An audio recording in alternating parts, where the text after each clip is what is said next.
Amani iwe nanyi ndugu zangu wapendwa. Utabiri wa nyota kutoka kwa Ahishamshi. Msomaji wenu ni mimi Zamruni Balul. Nyota ya ng'ombe. Kukumbuka wema aliyokuwa na kufanyia mtu. Kupata kitu kwa kushtukizwa. Kupata ufafanuzi mzuri wa kitu. Kuwazia vingi unavyovikosa. Kutamani kitu. Kupata hofu baada ya jambo kutokea. Nyota ya mashuke. Utakuwa mwenye wivu sana. Uhisi vitu ambavyo haviko hivyo. Mtu anaona umuhimu wako ukiwa mbali. Kurekebisha kitu. Kuruhusu kitu kifanyike. Utahisi jambo linaloendelea kwa watu wawili. Nyota ya mbuzi. Kukumbuka ulivyovipoteza. Utahisi mtu ajui kinachoendelea. Kupenda kitu anachokifanya mtu. Nyota ya samaki. Utamfikishia mtu taarifa ya ugonjwa. Kuna kitu kitakuwa tofauti na matarajio yako. Baadhi yenu kufanya jambo la maendeleo.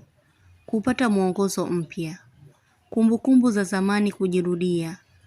Kutohitaji kufikiriwa vibaya na watu waliokuamini. Kumnyamazisha mtu akiwa anaongea. Utapokea baraka za pesa. Nyota ya kaa. Utakuwa mwenye subira. Utajiondosha kwenye jambo fulani. Utakubaliana na hali ulio nayo. Utaongeza ufanisi au makini kwenye kazi yako. Kuchoka kuwa tegemezi kwa mtu. Mtu anahitaji kukupa taarifa fulani. Kuwaona njiwa mara kwa mara ni ishara ya kupata safari ya mbali. Mtu anakubali usemacho. Kushirikishwa mengi na mtu. Utapata utulivu na kufikia lengo. Nyota ya nge.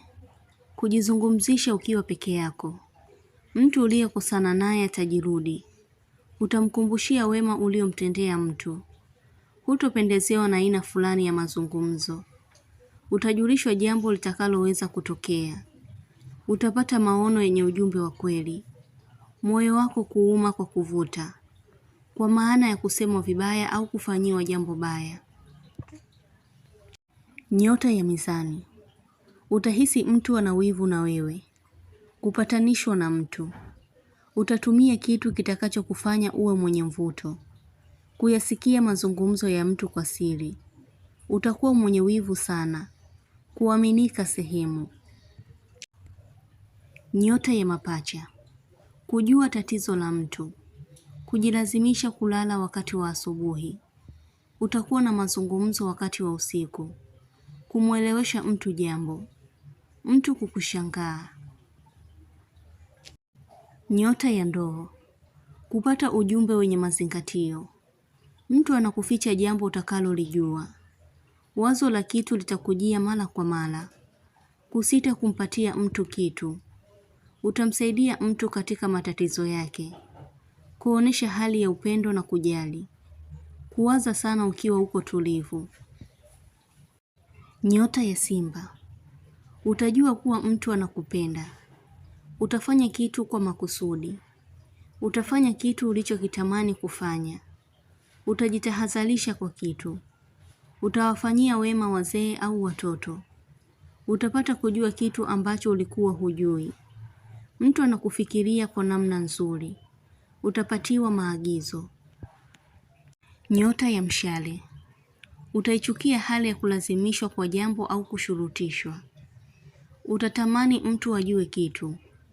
Kujizoesha jambo ambalo lilikuwa linakupa ugumu. Tabia ya mtu itafanya ushindwe kumwamini. Utafanya kitu kwa bidii. Kusisimka uonapo kitu. Mtu anakupa mawazo kwa ajili yake. Kupatiwa kitu na mtu. Utazingatia jambo muhimu. Nyota ya punda. Utakuwa na hali ya umoja au ushirikiano na mtu. Utahitaji kuwa msawa kwa watu. Utakuwa katika namna ya uchangamfu.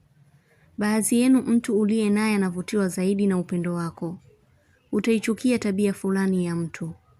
Mtu anashindwa kuwa mwelewa kwako. Utaonesha hali ya kujali.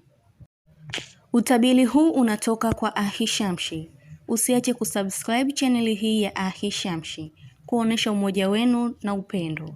Mengi mazuri yatawafikia. Usisite kulike, kucomment na kushare. Kwa mawasiliano zaidi mtafute kwa namba hii +254 724 729 804. Unaweza kumpata kwa WhatsApp, kwa grupu la elimu, utabiri wa kila siku, tafsiri ya ndoto, ishara na tiba. Umoja wenu ni muhimu sana. Shukran.